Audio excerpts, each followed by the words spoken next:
Müğənni Sevda Yahyayeva qızı Aida ilə bağlı paylaşım edib. Müsavat.com xəbər verir ki, Sevda övladının ad günü olduğunu bildirib.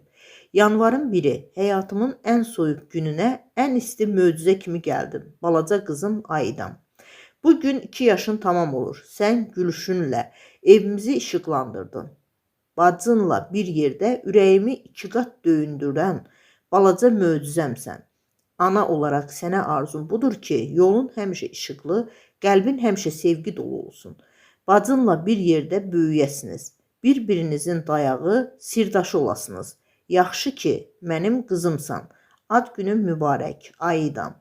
Qeyd edək ki, Sevda Yahyayeva 2021-ci ildə həkim Zakir Bayramovla ailə həyatı qurub. Cütlüyün 2002-ci ildə Ayla adlı qızı dünyaya gəlib. 2024-cü ilin yanvarın 2-si isə cütlüyün ikinci qızı Aida doğulub.